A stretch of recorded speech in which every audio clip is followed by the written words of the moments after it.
തൃക്കരിപ്പൂർ പഞ്ചായത്തിന്റെ വിവിധ ഭാഗങ്ങളിൽ കൃഷിനാശം സംഭവിക്കുകയാണ്.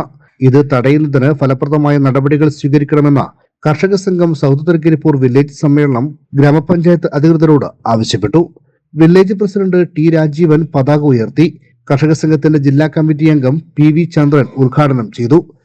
നയം അതിന്റെ തീരുമാനങ്ങളുമായി ഗവൺമെന്റ് മുന്നോട്ട് പോകുന്നു.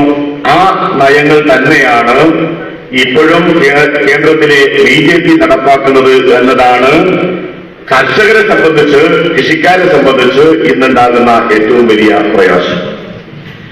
ഇതിന് മാറ്റം വരുത്താൻ നമ്മൾ എങ്ങനെയാണ് ഇടപെടേണ്ടത്, ഏത് രീതിയിലാണ് സംഘടിക്കേണ്ടത് എന്നതായിരിക്കും നമ്മുടെ സമ്മേളനങ്ങളുടെ എല്ലാ ചർച്ച. അപ്പൊ കാർഷിക മേഖലയിൽ പിന്നീട് ഈ നിയമത്തിന്റെ ഭാഗമായി മൂലധനം വെട്ടിക്കുറക്കുന്നു, ലോക വ്യാപാര കരാറുകൾ കൊണ്ടുവരുന്നു. ആ വ്യാപാര കരാറിന്റെ അടിസ്ഥാനത്തിൽ ഉൽപാദനം, അതുപോലെ തന്നെ സംഭരണം, സംസ്കരണം, വിപണനം ഇതെല്ലാം കോർപ്പറേറ്റുകളുടെ കരങ്ങളിലേക്ക് പോകുന്ന ഒരു സാഹചര്യം നമ്മുടെ നാട്ടിൽ വന്നു.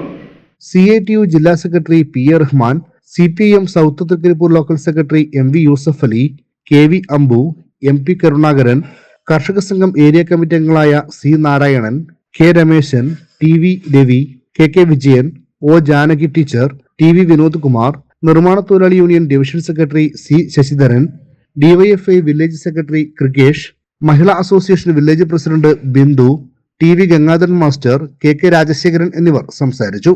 വില്ലേജ് പ്രസിഡന്റ് ടി രാജീവൻ അധ്യക്ഷത വഹിച്ചു. സംഘാടക സമിതി ചെയർമാൻ MK കുഞ്ഞികൃഷ്ണൻ സ്വാഗതം പറഞ്ഞു.